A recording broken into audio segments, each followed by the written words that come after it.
Hola, es un placer tenerte aquí. Antes de comenzar, suscríbete al canal y dale like al vídeo. Volví a casa solo para coger mis llaves. Había salido deprisa por la mañana y las había olvidado en la encimera de la cocina, justo al lado del frutero. Las necesitaba para acceder al trastero del garaje en el trabajo, donde guardábamos material que debía entregar antes del mediodía. Pensé que tardaría 5 minutos, subir, entrar, cogerlas, salir. No esperaba encontrar nada fuera de lo común. Era una mañana cualquiera, con el mismo aire húmedo del barrio residencial en las afueras de Madrid. Pero ese regreso inesperado fue el principio del fin. Y yo aún no lo sabía. Aparqué frente al portal como hacía siempre, sin prestarle atención a los coches vecinos ni al silencio extraño que colgaba en el aire.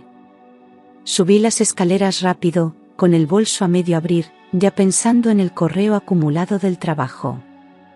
Al llegar, noté que la puerta estaba cerrada con doble vuelta, como yo la había dejado. Introduje mi copia de emergencia con rapidez y entré. Todo parecía en orden, las luces apagadas, el sofá bien colocado, la mesa del comedor con el mantel de siempre. Caminé directo a la cocina, pero algo me detuvo. Era una sensación en el pecho. Algo me decía que no estaba sola. Abrí la puerta con mi copia de emergencia y entré sin hacer ruido, como si inconscientemente supiera que no debía anunciar mi presencia. Todo parecía en calma, con esa luz tenue que entraba por las rendijas de las persianas. Dejé el bolso en la encimera y caminé hacia el salón, cuando un sonido me heló la sangre. Eran gemidos, sordos pero inconfundibles, que venían desde el pasillo.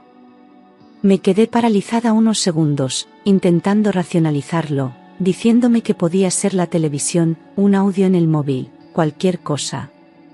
Pero no lo era. Sabía lo que había escuchado. Avancé lentamente, sin respirar, con los pies descalzos para no hacer ruido, deseando que todo fuera un malentendido. El pasillo me pareció eterno, con cada paso creciendo la presión en el pecho. Los gemidos se hicieron más nítidos al llegar frente a la puerta del dormitorio, entreabierta como si esperara que alguien la descubriera. Me temblaban las manos, el corazón me golpeaba con fuerza en las sienes, pero no podía detenerme. Acerqué el rostro a la rendija, dudando si mirar o huir. Todo en mi interior gritaba que diera media vuelta, pero ya era tarde. Estaba a punto de ver algo que no podría olvidar. Empujé suavemente la puerta, sin apenas tocarla, y vi lo que jamás habría imaginado. Allí estaba él, mi marido, con mi tía Carmen. Desnudos. Enredados en las sábanas de nuestra cama, la que habíamos compartido durante años. Ella reía, con esa risa que yo había escuchado 1000 veces en reuniones familiares, pero ahora sonaba distinta, como si fuera parte de una persona que no conocía. Me quedé inmóvil, sin aliento, con una punzada aguda atravesándome el pecho. Era mi sangre, mi familia, alguien que me cuidó cuando mi madre enfermó. No sabía qué dolía más, si la traición de él o la suya. No grité. No hice ningún ruido. Retrocedí como pude, apoyándome en la pared para no caer. Todo se movía a mi alrededor. Las fotos del pasillo, los muebles, los recuerdos, todo temblaba. Cerré la puerta sin que se dieran cuenta, volví sobre mis pasos y salí del piso como un fantasma. Mis piernas apenas me sostenían, pero llegué al coche, cerré la puerta y, por unos segundos, solo respiré. El mundo se me había derrumbado en cuestión de segundos. Nada volvería a ser igual, y aún no sabía qué iba a hacer con todo aquel dolor que ardía como fuego dentro de mí. Conduje sin rumbo, solo con la necesidad de alejarme. Las lágrimas no salían, como si el shock hubiera sellado cualquier expresión de dolor. Mi cuerpo temblaba mientras la ciudad pasaba frente al parabrisas como un decorado ajeno. Encontré un parque solitario, con bancos vacíos y árboles que parecían entender mi tristeza. Me senté allí, sin mirar el móvil, sin pensar en la hora. Lo único que sentía era una mezcla de vergüenza, asco y rabia, una rabia contenida que no sabía cómo expresar. Me preguntaba una y otra vez, ¿cómo pudieron hacerme esto? No encontraba respuestas, solo preguntas. ¿Desde cuándo? ¿Por qué? ¿En qué momento pasé de ser su familia a ser una molestia? No podía imaginar cómo dos personas que decían quererme habían sido capaces de algo así.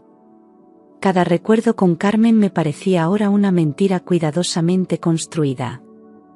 Las palabras de cariño, los abrazos en Navidades, los consejos, todo se había manchado de repente. No quería llamar a nadie, no quería hablar.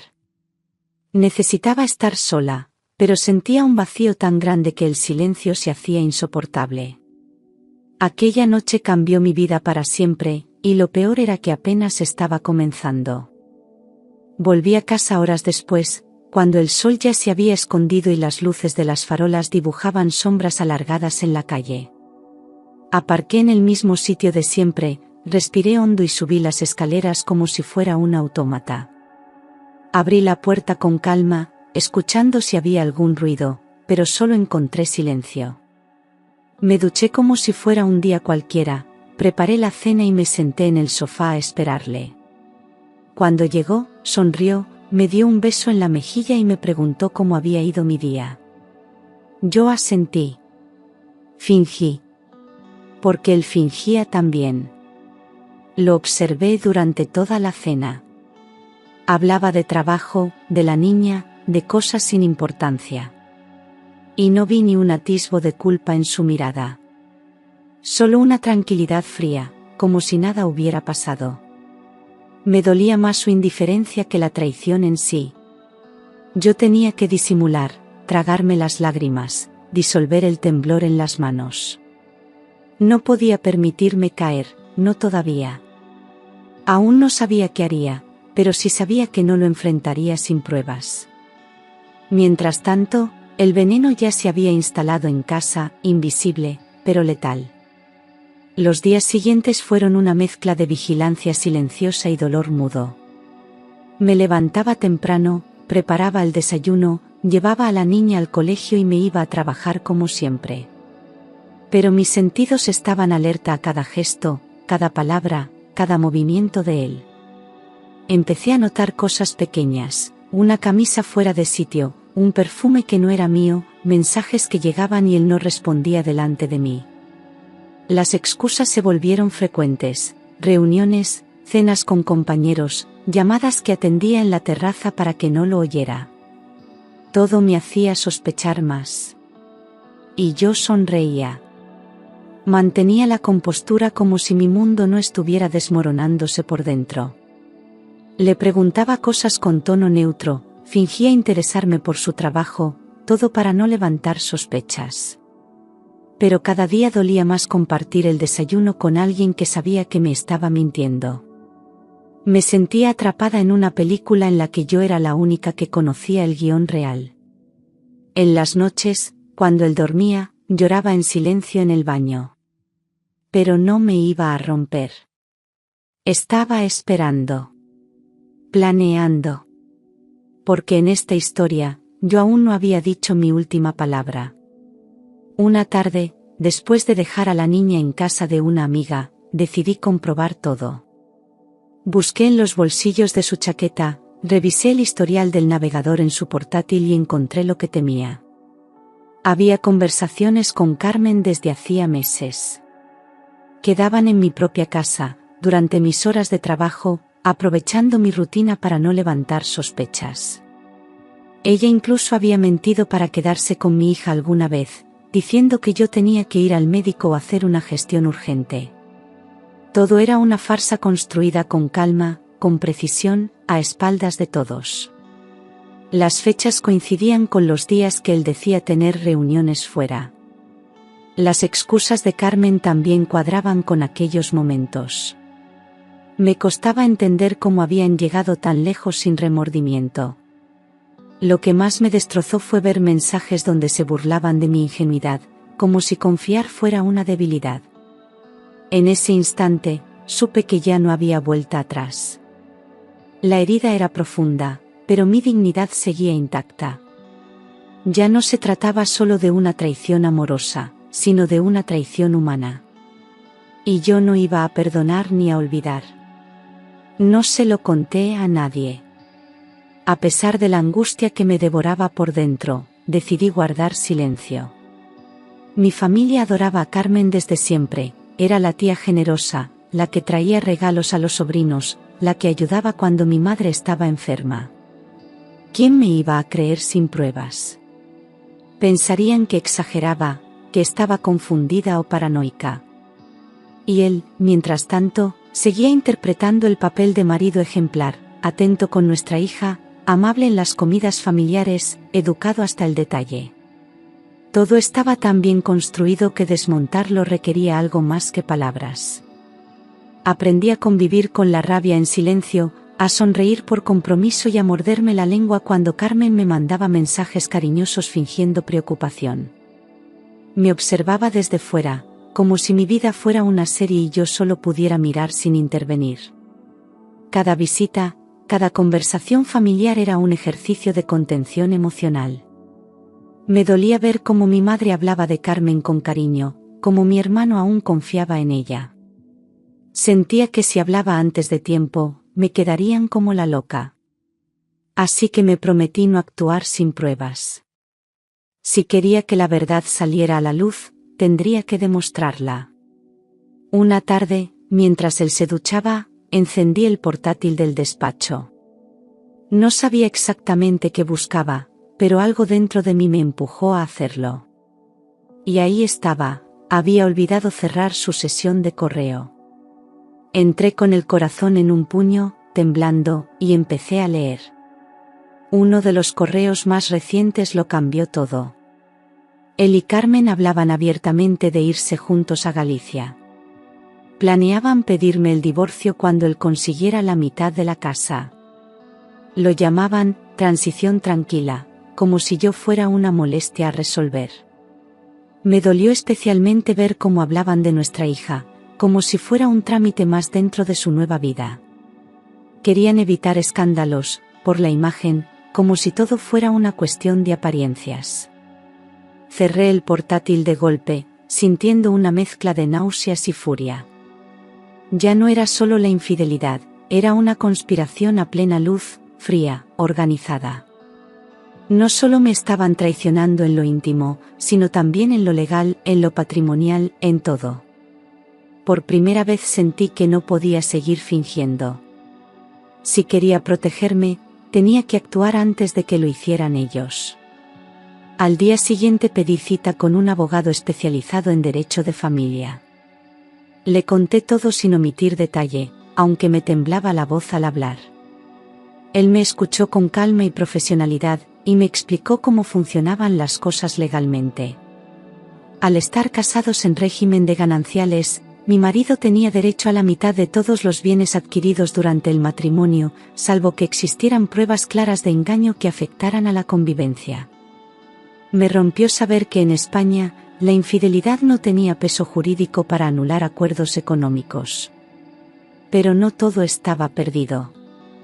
El abogado me aconsejó proteger mis bienes personales lo antes posible, abrir cuentas separadas, modificar la titularidad de todo lo que pudiera y guardar copias de todas las pruebas.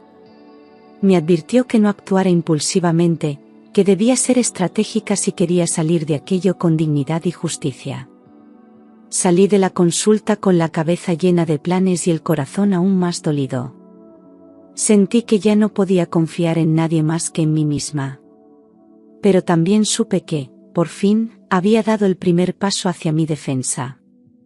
Ya no era solo una mujer traicionada, ahora era una mujer decidida a luchar.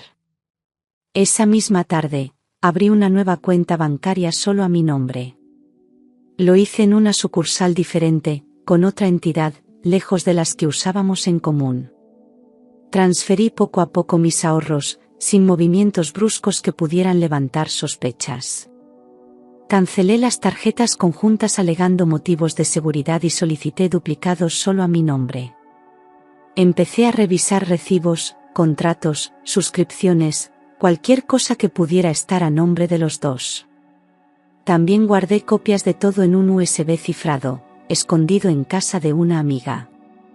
Me movía con sigilo, como si anduviera en territorio enemigo. Fue un proceso agotador, pero necesario. Me sentía vulnerable y fuerte al mismo tiempo, como si la rabia se hubiera transformado en impulso. Cada gestión era una forma de recuperar el control sobre mi propia vida. No hablaba con nadie de lo que estaba haciendo. Necesitaba mantener la fachada hasta que todo estuviera preparado. Él seguía sonriendo, creyéndose intocable, y yo lo dejaba. Pero dentro de mí, algo había cambiado. Ya no esperaba justicia emocional, ahora buscaba justicia práctica. La confianza se había roto para siempre, y yo no iba a quedarme con los brazos cruzados. Una semana después, Carmen me escribió diciendo que estaría unos días en Salamanca, cuidando a una amiga que había tenido una operación. Fingí creerla, incluso le deseé fuerza con una sonrisa digital. Pero ya sabía la verdad. Revisando su correo sincronizado en el portátil de mi marido, descubrí una reserva de hotel para 2 personas en un pueblo costero de Galicia.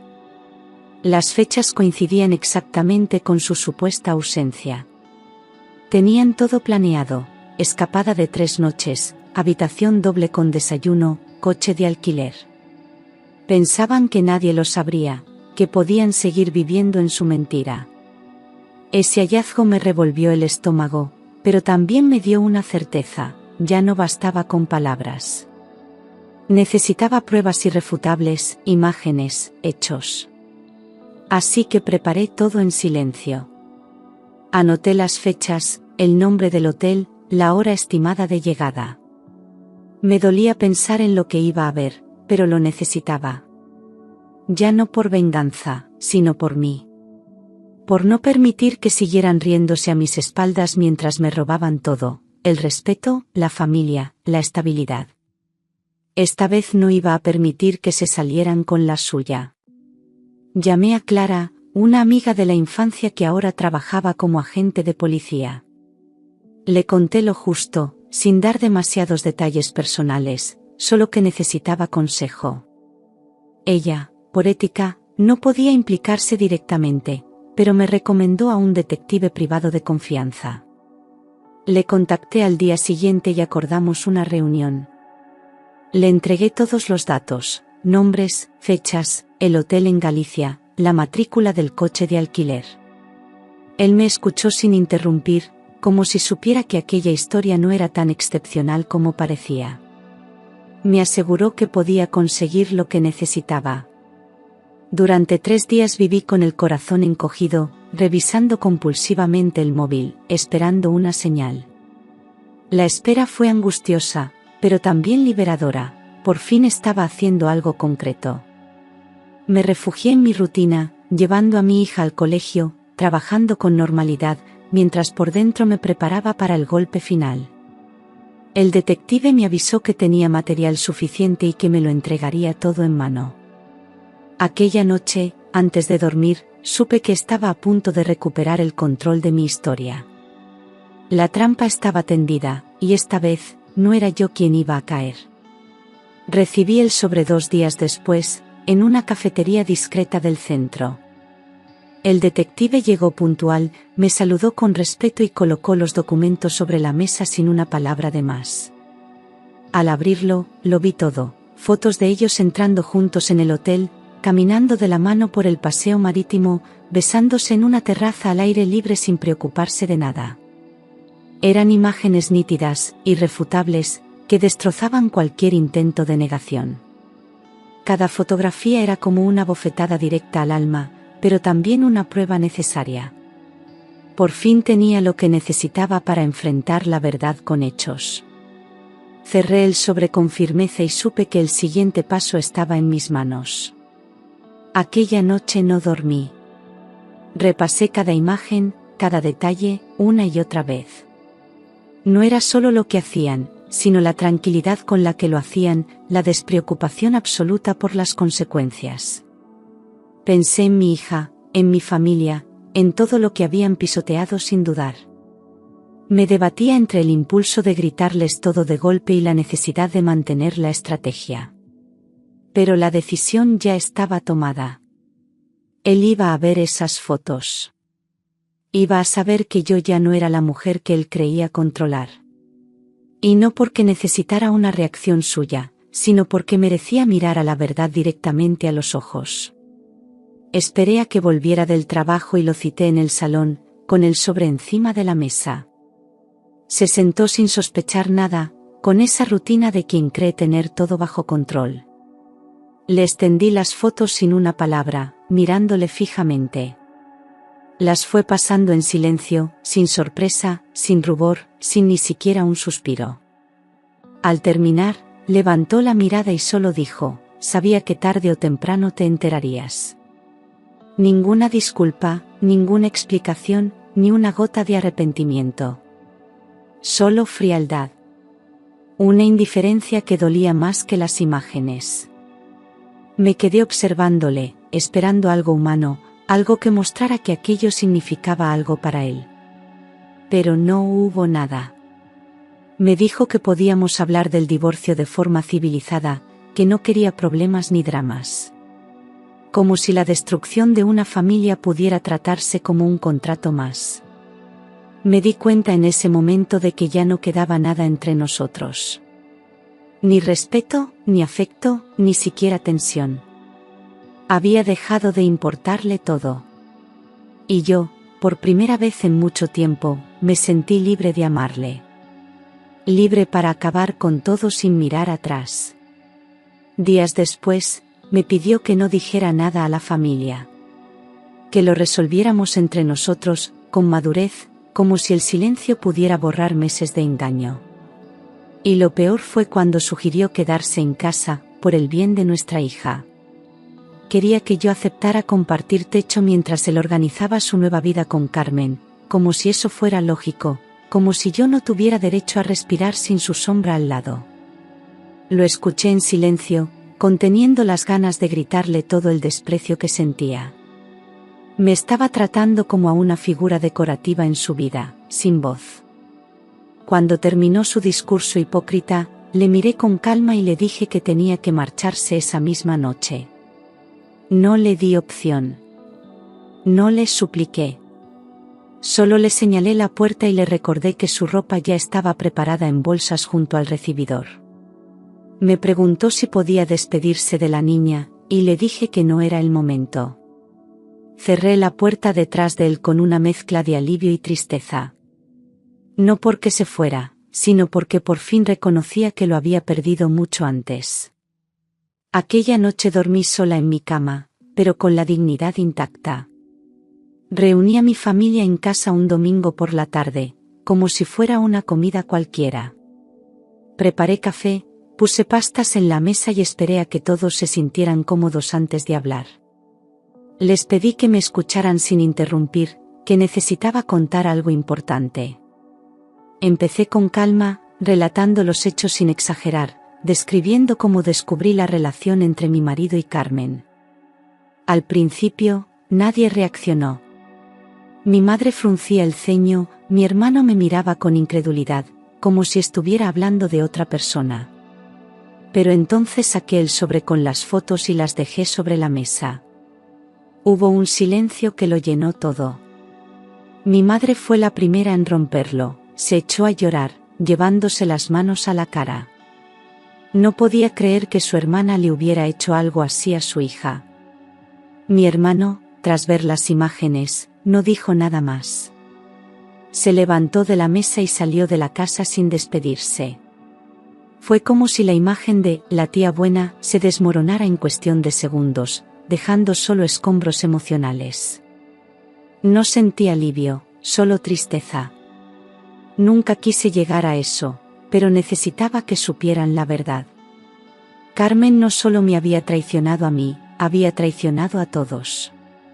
Y ya no podía seguir escondiéndose tras su sonrisa de siempre. Él se fue a vivir con Carmen al día siguiente, a un piso pequeño en las afueras que ella había alquilado hacía poco. No hubo despedidas, ni lágrimas, ni promesas vacías. Recogió sus cosas en silencio, sin atreverse a mirarme a los ojos.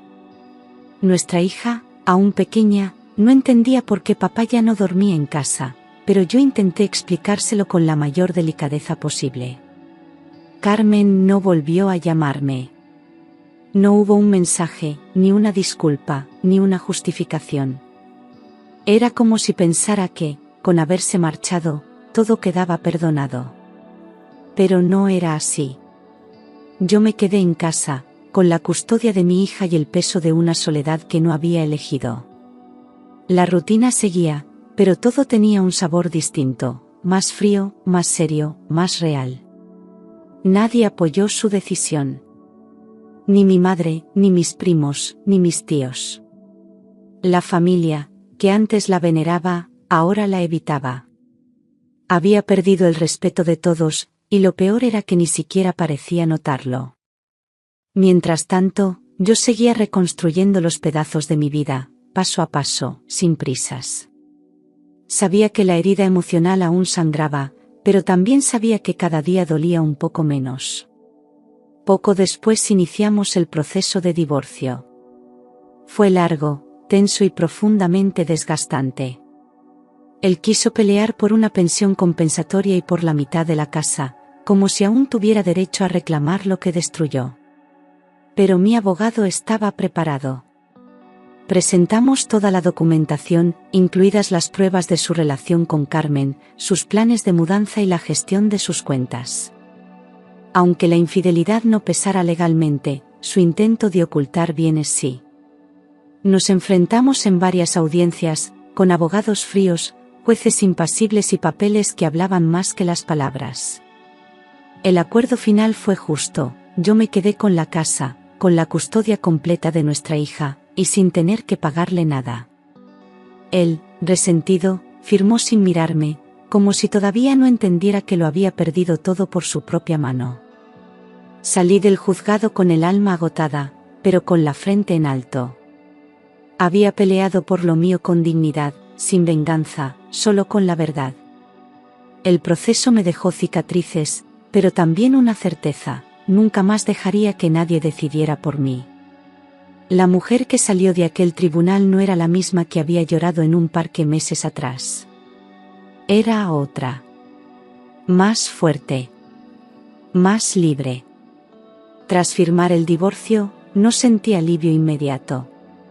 Al contrario, empecé a caer lentamente en un pozo del que no sabía cómo salir. Me levantaba por inercia, vestía a mi hija, la llevaba al colegio y volvía a casa a mirar las paredes. Tenía insomnio, ataques de ansiedad, una sensación constante de vergüenza que me hacía evitar lugares públicos.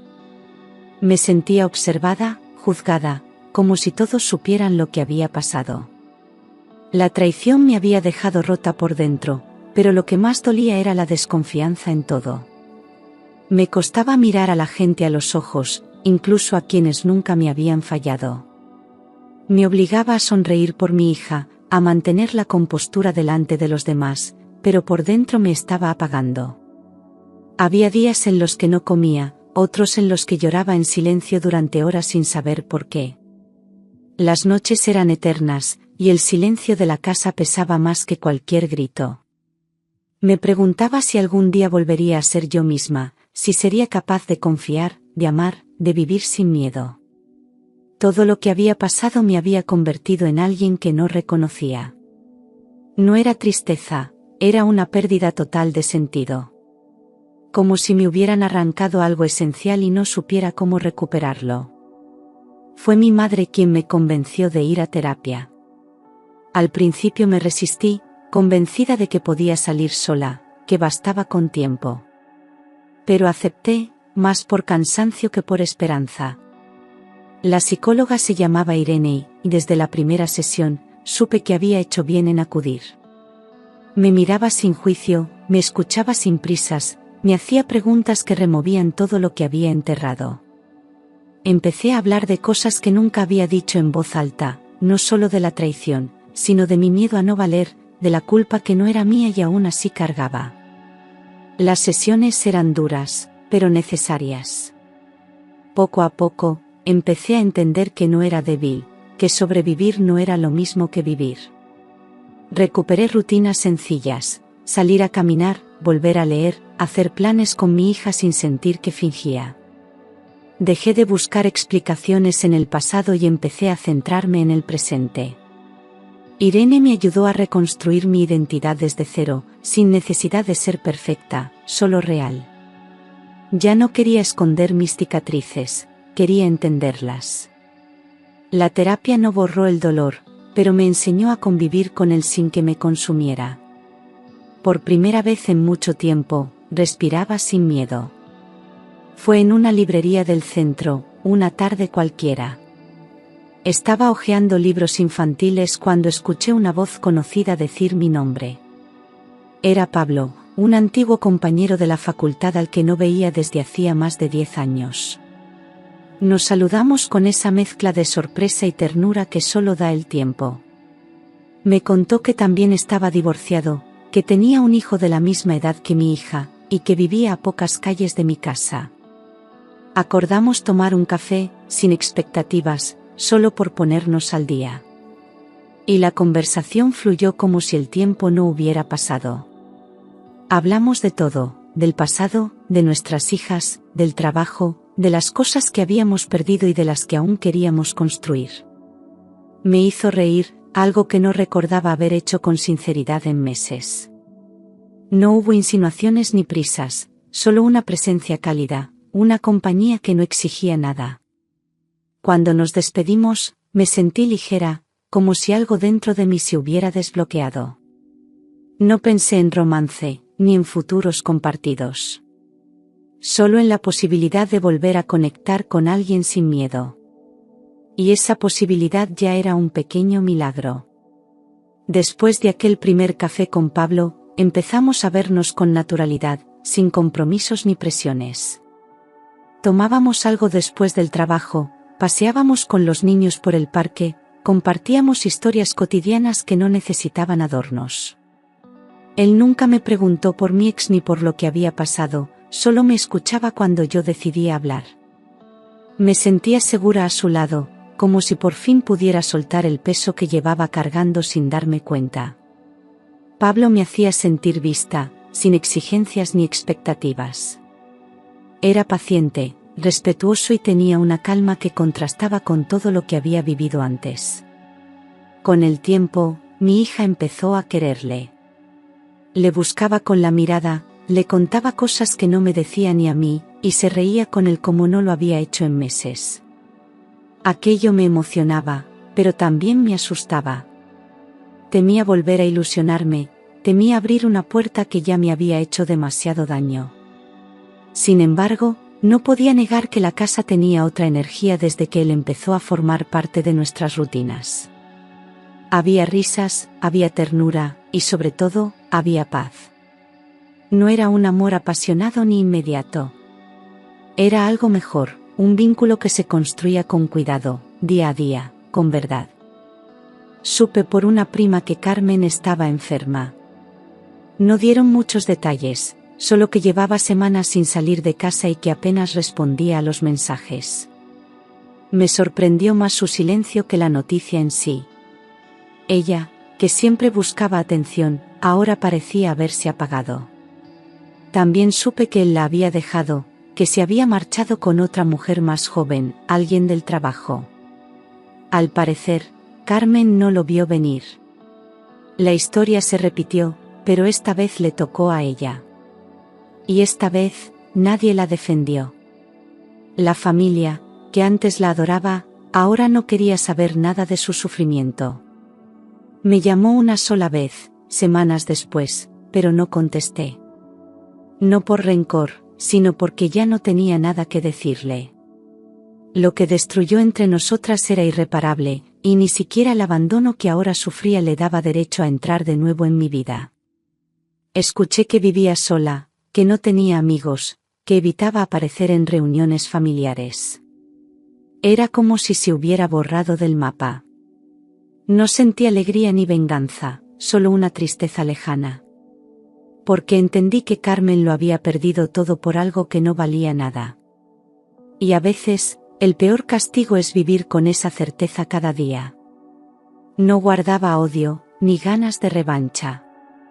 Lo que sentía era una especie de compasión serena, una pena silenciosa por alguien que lo apostó todo y acabó sola. Yo, en cambio, no había ganado nada espectacular, pero me tenía a mí misma. Tenía a mi hija, mi paz, y una vida que volvía poco a poco a tener sentido. Aprendí que el perdón no siempre implica reconciliación, y que cerrar una herida no significa olvidar, sino aprender a mirarla sin que duela. Carmen había sido parte de mi historia, pero ya no formaba parte de mi presente. Y eso era suficiente. Con Pablo, las cosas seguían creciendo sin forzar nada. Él no intentaba ocupar el lugar de nadie, solo se quedaba cuando quería, compartía sin invadir. Habíamos aprendido a respetar los silencios, a disfrutar de los pequeños gestos. Nunca hubo promesas apresuradas, solo realidades compartidas. En las noches tranquilas, cuando mi hija dormía y él me abrazaba sin decir nada, sentía que todo tenía sentido. No porque lo hubiera planeado, sino porque me había permitido sanar. El cierre emocional no llegó con palabras, ni con venganza. Llegó con la calma de saber que, al final, yo elegí reconstruirme. Pasaron los años y, sin darme cuenta, lo que empezó como un vínculo tranquilo con Pablo se convirtió en un hogar. Nos casamos en una ceremonia sencilla, rodeados de personas que nos querían de verdad. Mi hija fue dama de honor, vestida de blanco, con una corona de flores que ella misma eligió. Pablo la acompañó al altar y lloró al verla caminar, como si fuera también suya. No necesitábamos lujos, solo esa sensación de haber encontrado algo limpio, sin cicatrices del pasado. Aquella boda no fue una revancha ni un cierre, fue un comienzo. Un capítulo nuevo escrito sin miedo ni mentiras. La casa volvió a llenarse de música, de risas, de rutinas compartidas que daban sentido a los días. Pablo no intentó reemplazar a nadie, simplemente fue un compañero real, presente, constante. Compartíamos decisiones, pero también los silencios, los cansancios, los domingos lentos. Con él, aprendí que el amor no grita, acompaña. Y mi hija, al crecer, comprendió lo que significa un vínculo sano, sin manipulación ni heridas ocultas. Ya no éramos 3 personas heridas, sino una familia reconstruida con paciencia. Y esa nueva familia era mi mayor victoria. No perfecta, pero profundamente verdadera. Aprendí que las personas siempre muestran quiénes son, aunque a veces uno no quiera verlo. Que el instinto nunca miente, pero a menudo lo ignoramos por miedo a la verdad. Que amar no es aguantar, ni perdonar lo imperdonable, ni justificar lo que nos destruye. Que no se trata de quien te rompe, sino de cómo decides levantarte. Y que cuando te levantas por ti misma, nadie vuelve a tener el poder de tumbarte. Aprendí también que la dignidad se construye cada día, en lo que toleras, en lo que defiendes y en lo que eliges no permitir más. Y que el amor empieza dentro, nunca fuera. Ya no busco aprobación, ni pertenencia forzada, ni reconciliaciones que solo sirven para llenar vacíos. Entendí que algunas personas vienen para enseñarte a poner límites, a decir no, a cerrar puertas sin culpa. Carmen fue esa lección. Dolorosa, sí. Injusta, también. Pero necesaria para descubrir mi propio valor. Porque si no hubiera vivido aquello, quizás nunca habría aprendido a cuidarme de verdad. Cada traición me enseñó algo. Y cada paso después de ella me demostró que soy más fuerte de lo que creía. La vida no me venció. Me transformó. Volví a casa para coger mis llaves y encontré la peor verdad. Pero esa misma llave, que un día me llevó al infierno, acabó abriendo la puerta de mi nueva vida. No la tiré, la guardé. No como un símbolo de dolor, sino como recordatorio de que todo empezó ahí. Porque si no hubiera regresado aquel día, quizás seguiría viviendo en una mentira. La llave fue testigo de mi mayor caída, pero también del momento en que decidí no rendirme. Fue la frontera entre la mujer que fui y la que elegí ser después. Hoy, cuando salgo por esa puerta cada mañana, sé que nadie volverá a encerrarme desde dentro. Ni con engaños, ni con promesas vacías, ni con dependencias disfrazadas de amor. Mi historia no fue perfecta, pero fue mía. Y eso la hace valiosa. No soy una heroína, solo una mujer que se reconstruyó con las piezas que otros quisieron romper. Y si esta historia tiene un final verdadero, es este: elegí mi paz, elegí mi dignidad, elegí mi verdad. Y no cambiaría ni una sola lágrima, porque gracias a ellas, hoy soy libre.